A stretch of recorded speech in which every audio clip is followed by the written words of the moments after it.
Hi guys, it's Hillary with I'm Like Brave, a blog all about creating an uncommon life that you love with your family through entrepreneurship. I started this series interviewing creative entrepreneurs because so many of us business owners look for advice and knowledge from books or podcasts or Google, and I found that the best way for me to learn has been to learn from other business owners that have already done it.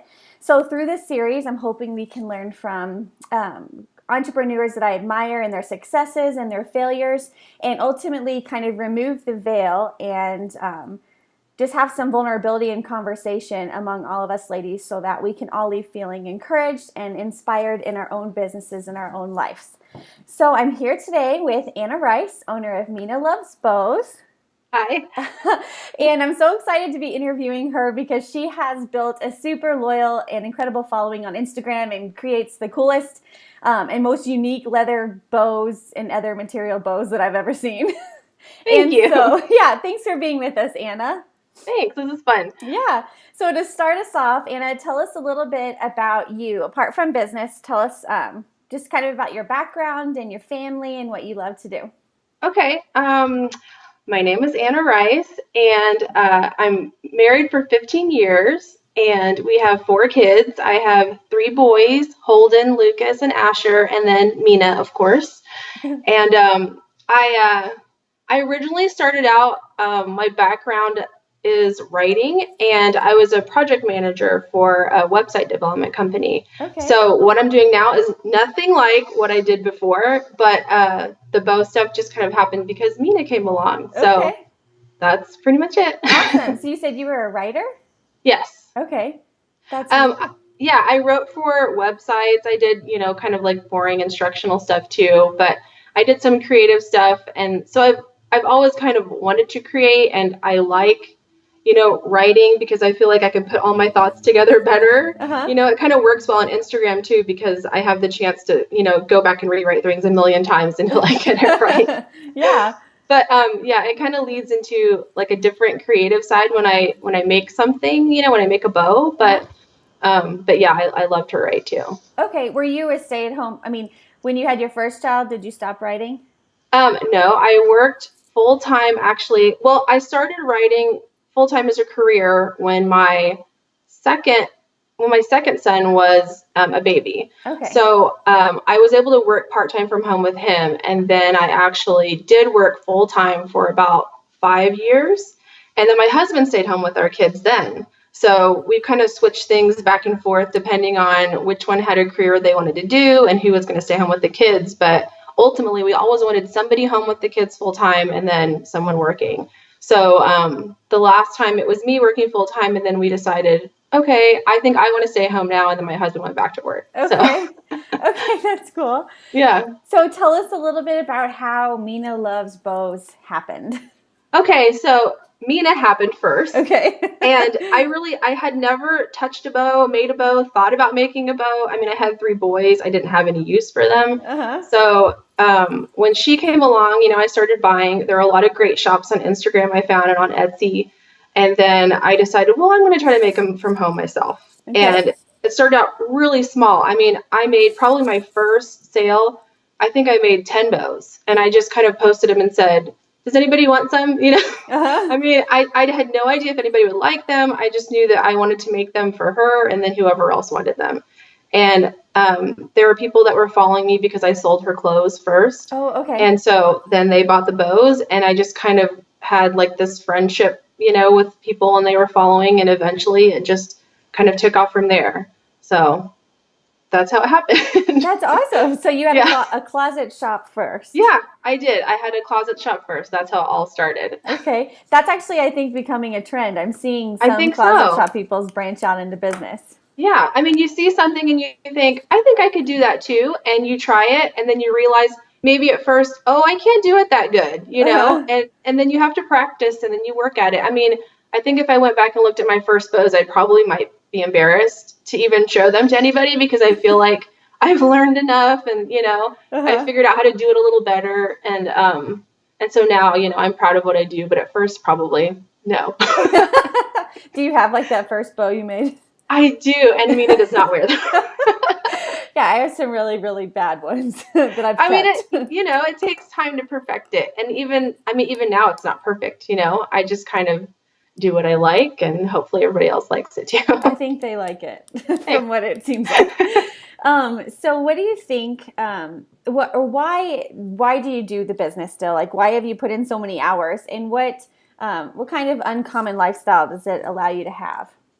Well, I mean, first of all, being able to stay home and work here with my kids is amazing. Mm-hmm. I mean, I was working my part-time job. I kind of, was working full-time and they let me go part-time and I was still writing, but being able to work from home part-time and fulfill that real creative side of me that wants to make things Mm-hmm. and not, have to go into a 9 to 5 job, which is great. I actually like that too. But I feel like I'm really fulfilled doing this the way that I'm doing it now. Okay. We are big Disneyland people, so that little extra money helps out when we go there because we can buy as many churros as my kids ask, I mean, Yeah. it's little things like that. But Uh-huh. I really, when I first started, it was nice for some of the extra money to go towards charity because Okay. I that's a big part of who I am and what I do. And I mean, I will donate to just about anyone who asks me, if I have the time and I have the means, I'll do it. It means a lot to me to be able to do that. I mean, it Okay. doesn't take a lot of time for me to make up something that can help another person, Uh-huh. So that's how I look at it. And I like being able to do that. I noticed that about you, that you participate in a ton of the Instagram auctions for like adoptions, and I could tell that you give to charity, like you said. Right. Yeah. It really means a lot to me to be able to help out. And the first auction I came across on Instagram was for Lily Bumpus. And I really think, she was just a special little girl and it kind of just called to me that I wanted to help out. And so, I did some things for her. And then, there were other auctions that kind of popped up after that. Uh-huh. I mean, it's become popular. And for some people, I think, they have a hard time deciding who they should donate to and how you can help out because it can be overwhelming. But if I have the time and I'm able to do it, I would like to donate to as Mm-hmm. many as I can. It just means a lot to me, so that's why I do it. Yeah. And I think that, I mean, I just think you can never go wrong giving That's how I to feel other too. people. So, Yeah. I mean, you know what? Hey, maybe sometimes someone doesn't do what they say they're going to do with the money. It's hard to put your trust out there uh-huh. with some of those, but I mean, for me, I'm like, it's worth the risk. If it does help someone, it's worth the risk to me. So. Totally. Have you read The Go-Giver, by the way? No, I haven't. That's going to be one of our book study things on the Oh, Facebook group. okay. But basically, it's all about how in business, if you give first, and your kind of motto is always give more in value than you expect to receive back in payment. If that's kind of how Right. you live your life and run your business, then you will always see the money follow. It will always Oh, come yeah. because you're always giving. Right. And so I just think that's such a great way to operate business versus like, I don't know, kind of hoarding your money and being super Right. greedy with like what you're going to do. Right. Yeah. So. I'll be really interested to read that. Yeah. So what do you think has been your biggest failure so far in the business? It doesn't have to be catastrophic, but just Yeah. something that it just didn't go really well. And then what did you learn from it? With anything, I feel like you can hit, the bottom of what you're doing and feel like I'm just going to stop. Maybe it's, for me, there have been some weeks where maybe, several packages were lost that I had to replace. And, someone sent me a message and said, my bows fell apart. That happens. I mean, I'm not perfect. If I'm sitting there making 200 bows in a night, they're not all going to be perfect. I mean, Yeah. I try, but, and then it's like an overwhelming thing, like one little thing after another through the week. And by the end of it, your kids are mad at you because maybe you spent a little more time working during the day than you wanted to. And, the money that you made is gone because you paid off more bills than you thought you were going to. And then you start thinking, oh my gosh, is it really worth it? I Uh-huh. mean, there have been some nights where I just, turned off my phone and put everything away and said, okay, I don't know when I'm going to start making bows again. Maybe I'll take a break, and you kind of need to refresh and start back again. But Mm-hmm. for me, probably the biggest thing that hits the hardest is any time ever get any negative feedback, I take it so personally. And it's not even like someone giving really very poor feedback, but even just a little thing like saying, oh, this doesn't hold right in my child's hair, or, this one fell apart, or this one got lost and it's been lost for a month. And I'm thinking, I don't know what else to do. I can only send so many packages for free, but I'm willing to do it. I mean, I'm a people pleaser, so I'll kind of do whatever I have to. But it gets to me after a while. Yeah. It's ridiculous to think that every one of them is going to be perfect and successful. But yeah, well, that kind of brings me back to like what you said your why was. Like ultimately, you have to have a reason why you're doing it, or you will just stop. right. I mean, and I keep doing it because I really love to do it. I mean, I enjoy making them, and every single time someone tags me on Instagram and I see a picture of a baby wearing my bow, I'm like, okay, that's it. That's why I do it. Yeah. I posted one today of this baby at Disneyland wearing a bow with Mickey Mouse on it, and she looks so happy, and she's like the magical place. I mean, that's why I do it. That's awesome. Yeah. So. That's so great. Yeah. By the way, you're not alone with the emails that my bow fell apart. That's like the worst thing ever. I hate that. It is. And I'll always send a replacement. I mean, I'll just do it. But man, yeah, I'm thinking, oh gosh, why? But yeah. I know. So what do you think? What do you think you've done incredibly well with your business? What would you say your biggest strength is as a business owner? Well, I asked my husband this. I kind of bounce stuff off of him because he has a good perspective on things. And he tells me my customer service is probably my strongest. And I know that, I'm a consumer, and I mean, I buy a lot on Instagram. I mean, I do a lot of trades because I have my own business, but I spend a lot of money too, and it means a lot to me when I shop from someone and they make me feel special. I mean, who doesn't want to feel special, and it's hard for everyone to do because they have a lot of customers, but I try to do that with mine the same way. I mean, I try to make everyone feel like they're getting a special little package from their best friend, Yeah. I mean, I take time to put like a little sticker on it. Like I would think, who really cares? And then someone will message me and say, my daughter's carrying around the paper with a little sticker on it all day long, and then I think, oh, well, that's why I did it, So I care a lot about the people who are loyal to me and have supported me for such a long time. And, I'll just kind of bend over backwards for them, So I definitely, I mean, yeah, customer service I think is super important. So that's what it is for me.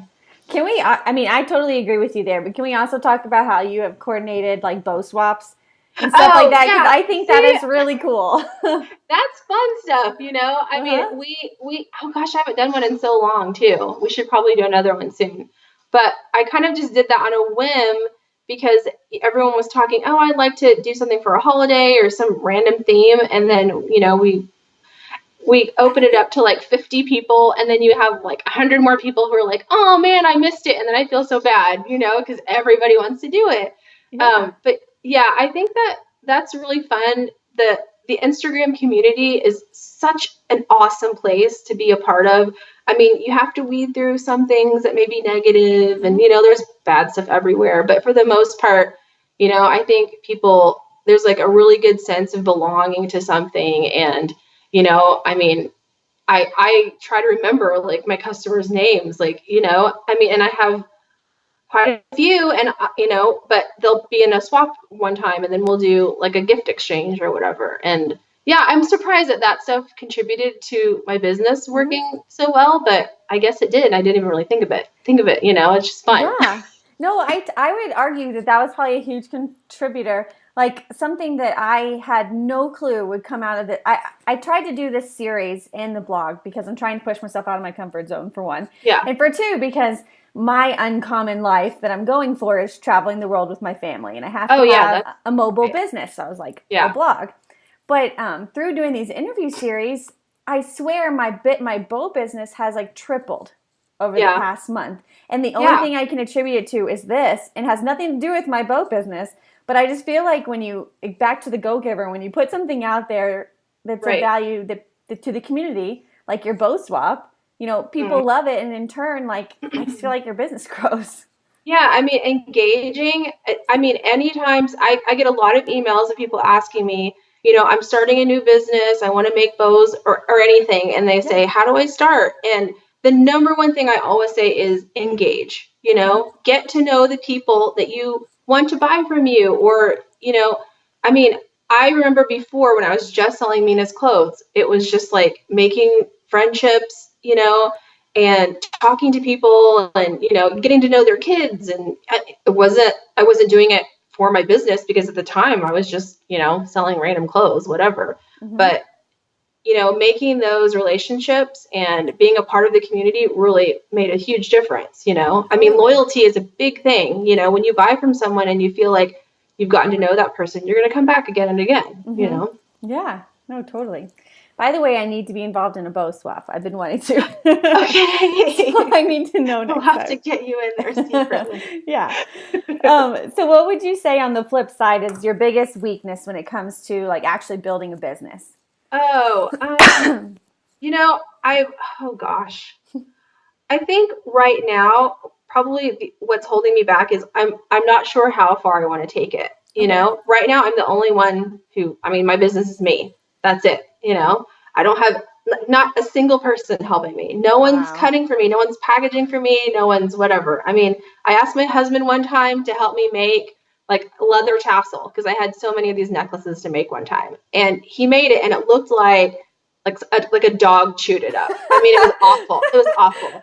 And he showed it to me, and he was like, "Ooh, no, you can't help me." Like, no, it's not going to happen. So it's all you, and you must have a huge volume. It's me. So, when I have a sale and I sell out and everyone's like, "Oh, I want more." I want to do it so badly, but I literally cannot make more, I mean, that's it. So I could expand, it's not like I'm not willing to put the money into it or the investment. I'm not sure where I want to go with it. Okay. I kind of feel like I have a lot of ideas swirling around inside. And right now I enjoy making the bows myself. And, the growth has to come with me feeling like this is going to be my real business. And I'm not sure. I'm really just not. Yeah. Yeah. So your weakness right now is just that you don't know if you want it to be a big business. Uncertainty. Yeah, uncertainty. I've been going along now for I think like 3 years, 2 years. I can't even it's blurring together. But I don't want the enjoyment to come out of it. I mean, for me, I enjoy making all of it, and if I turn it over to someone else, I don't know how much I'll enjoy just being the face of my company. Which I know is great. I know a lot of people really want to just do the designing and have somebody else do the production, which makes sense. But for me right now, I like to do it all. Okay, that makes sense. And if that's what you want, then that's fine. Yeah. Cool. So what do you think has been the most successful way you have grown Mina Loves Bows? I guess your main source is Instagram, right? Yeah. So I mean, I have an Etsy shop, but I don't think I get that many people in that aren't already going through my Instagram, because I will post a sale and, I'm pretty sure that every single sale is coming from Instagram, So that for me, I mean, if we're just going to name one thing, it's Instagram, it's the time I put into my posts and the people that I get to know there. And, last year I did a lot of collaborations. Every single month I did a bow collaboration. So I found another bow shop that, I really was proud to be, partnered with, and we put something out together. And then, eventually I did ones with other shops with blankets and leggings and, and different things like that. And I think that really helps too, because then you have like a cross promotion thing going with them posting too. Totally. So, it's all about that Instagram community for me. Yeah. So you would say that the number one thing on Instagram you've done is like last year doing all those collaborations? I think so. I mean, that's where I saw the most growth quickly was last year for sure. Yeah. Cool. No, I think collaborations, I think that's great. I've never done them before until this year. And I did 2 so far. And I was really surprised at how much you grow through doing it. Yeah. Right. So, and they're fun to get to know other people. Fun. It is fun getting to know people too, and working with somebody else besides yourself just in your little hole. Cool. So how do you find balance between making all these bows and leather tassels and hanging out with your Oh family? gosh. I mean, like everyone says, your family comes first, and probably sleep is last on my list, and I should do more of it, but I just don't. I mean, between the kids getting to school and all their activities and homework and quality time with them in the evening with my husband, I can like when all the kids are home at once, it's actually easier for me to maybe work a little bit because they entertain each other, and Mm-hmm. and Mina has to have somebody playing with her constantly. So when it's just me and her at home, I pretty much can't do anything. But when her brothers come home, then she's happy to go hang out with them. But when the kids go to sleep, that's my time. That's my working time because my husband works nights. Oh, So okay. I'm sitting there at my desk just churning out as many bows as I can. Okay. So my sleep right now is suffering, but that's okay. I mean, I'm okay with that. I can work on a little less sleep than maybe most people, I guess. I don't know. Okay. But You're that's not how it works for alone. me. Yeah. Okay. So what this is not on the original question list, so Oh, I'm sorry, but I am curious. okay. What is that like if you could get an employee, or not even an employee, but just if you could have one thing change with your business that would make you love it even more right now, what would it be? Um, More hours in the day. Okay. So you just don't have enough time to do everything you want. It comes to that part where, I'm sold out or yeah, I would, I should hire someone to just kind of help out at least for those small things like the cutting and things like that, and then I can do the assembling. Still feel like I have ownership of it, Mm-hmm. But I don't know. I probably just have to like be less of a control freak, and yeah, if I had a couple more hours in the day, then Then you I could could get do it even all. more done. Okay. So what throughout building this business of yours, what do you think's been the most exciting thing that's happened to you, like the biggest win? Um, okay. I when I first sold to a boutique, it really kind of upped my confidence level, Uh-huh. because I think, selling on Instagram and on Etsy has felt really successful, but sometimes I have a hard time taking compliments from people. I feel like sometimes people are just saying things to be nice, Uh-huh. or it's like when your mom says you're pretty and you're like, oh, mom, like, of course you think I'm pretty because I'm your daughter. But Yeah. it kind of feels that same way sometimes when people say, I really love your bows. I'm thinking, oh, are you just saying that because you like Mina? Yeah. So the very first time I sold at a boutique, and now I'm starting to get more, emails from other boutiques that want me to stock with them. Having a stranger who wants to buy my bow, who doesn't know me, has never met Mina, has never heard of, my company, that feels pretty good. I think that's Yeah. pretty good validation for me. So, I first stocked at Kasui and Redlands, and I was like, oh man, that just felt really good. Uh-huh. So that's been it for me, and it's helped me feel like I can do more of those things. So Do you do a lot of wholesale orders? I've stocked with them twice now, and I stock at Castor and Kelly in Rancho Santa Fe, and then I've been talking to one in Canada and one in Mexico, and then in Northern California. So now I feel Cool. comfortable reaching out to them instead of waiting on someone to contact me. Uh-huh. You know, and the first time was, I actually emailed somebody and said, I would like to stock at your store, and nervously wondering, oh gosh, are they going to ignore me? Or they're going to Yeah. say, oh no, we're not interested, and they want to, so that feels good. Yeah. So yeah. So I'm kind of curious, why do you choose to do wholesale if you're like super busy and it's less profit at the moment? Um, well, when you're doing, one order at a time, I feel like it does take more time because you're still like packaging and you're shipping and, Mm-hmm. you're going back and forth. Sometimes, I'll have a customer and we go back and forth and talk about what color elastic do you want and what size is your baby's head, and I'm fine with all of that, but it takes up extra time. Mm-hmm. And so when I do wholesale, it's nice because they say, I want this, I make it, I ship it to one person, and it's done, you Okay. know? Yeah. And the satisfaction of just knowing that someone's going to walk into that store and they have a display with all my Totally. bows up, I mean, that feels good. That's just, it's a neat thing. It's a little bit different. It doesn't have to be more money than, it's less money to do wholesale or whatever, but you're kind of getting something else out of it. Oh, totally. No, I definitely agree with that. Do you send like your own display, or do you just send the bows and they choose how to display them? No, so far they've only asked for just like a simple little card with my shop name on it, with my bow attached, and that's it. And then they kind of are able to, display them in different places. Like Castor and Kelly puts theirs on little baskets, and they kind of show them with other gifts. And then, Kasui has them hung up, and they move them around different places. So I haven't had to do any crazy displays or anything yet. I mean, we're doing Maid Market in May, so I did that in November too. That was my first, market that I've ever done. So that was the first time I had to actually display it, and it was just kind of, I didn't know what I was doing. Some people have these like really beautiful, elaborate setups, and mine was just like, okay, here are my bows. So I don't know if I'm doing it right, but it worked out fine. So. Cool. That's exciting. Yeah. That's exciting. You're in Canada and Mexico too. Yeah, it is. It's fun. Cool. So where do you see your business in 5 years?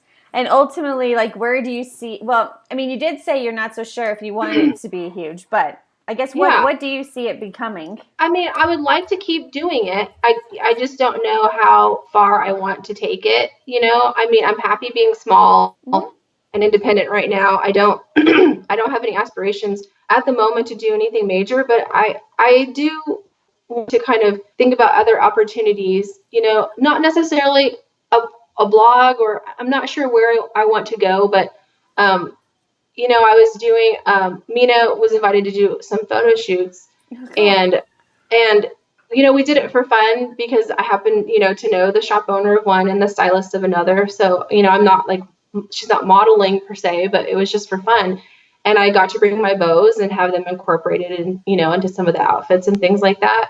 So, I like to do my styling, with her clothing and her little outfits and things like that. So I've kind of been thinking, do I want to take it maybe in, a little bit different direction that way? But I really just don't know. I feel like I just kind of have to keep talking with, different people and see what comes from it. Yeah. I'm just kind of open to anything really, and I'm not pushing anything because things are good the way they are, but I guess we'll see. Well, that's one thing that's so awesome about Instagram, and I don't know, you've built such a good following already that you could literally like take a big risk and kind of jump off any which way you want and start something, and you'll have a lot of people naturally that will follow you. So yeah, I don't know why people follow me, but I mean, I'm assuming it's probably because of Mina. I mean, obviously I think she's cute, and other people think she's cute. So if I was just making bows, I don't know if I would have that many followers, but because Mina's there, I think that probably helps. And, I don't have 18,000 customers, but I have all these followers. So I feel like maybe I could do something else with it. And hopefully I would, people would still go along with me, whatever we were doing. And maybe I could still make some little bows here and there. Totally. I don't know. But I just kind of want to see, I'm open to whatever opportunities come my way, and then we'll go from there. So. Yeah, no, I think that's really exciting, and I could totally see you kind of doing something new and having, a lot of success in it, just because of how well you've built Mina Loves bows so far. Yeah, I mean, so. I am a writer, that's where I started all of this, so there's a big part of me that may want to kind of incorporate that into, into what I'm doing now. So, yeah, I mean, who knows? We'll see. Cool. It's just the beginning. Yeah. So do you have any closing thoughts to all of us that are watching? Like any advice you have for shop owners? I mean, the advice I usually give is I know that people, it's easy to feel like no one likes me, like, why am I doing this? Or, you get bad feedback, or you get an unhappy customer, or, somebody copies your work, I mean, these kind of things, it's just part of this world because, before we all kind of were on Instagram, you could just go on Etsy or wherever. I don't even know where people, shopped before Etsy. I mean, that was kind of like the beginning of it. but you weren't constantly seeing other people that were making similar products, Mm-hmm. you know? And now you're seeing that and you kind of start to question, well, if someone else is making what I'm making, do I have a place? Mm-hmm. So I would just say to anyone, if you care about it, it's something that you really want to do, just don't give up. I mean, it's okay if someone copies you, it's frustrating, but I think there's room for everyone, and you have to still be proud of what you make, even Mm-hmm. if someone else makes something similar than you. There are other people that make leather bows. That's fine with me. That's awesome. I've made friends with those people. Yeah. You're making me cough. Sorry. So, I really feel like just be proud of what you do. Keep making what you want to make. I don't think you have to worry so much constantly about what you think somebody wants you to do. Mm-hmm. I've had people come to me and ask me that too. How come this thing that I'm selling isn't selling as well? And maybe I should try something else. Just keep at it. Mm-hmm. Make what you enjoy. If for any reason I felt like I wasn't having fun and I wasn't enjoying what I'm doing, I would not do it anymore. That would be the end of it. Mm-hmm. So I think you have to love it and enjoy it and just keep at it. And I think, have some support system. If you have other shop owners that you can really go to and just kind of throw ideas at or tell them about your bad day, that helps tremendously. Mm-hmm. That is so great. Yeah, I love the emphasis you gave on community and the Yeah. support system. I totally Yep. think that's true. Absolutely. Cool. All right. Well, thank you so much for taking the time out of your Thank Sunday you. to do this. Yeah. And Hiding in my son's room. Sorry.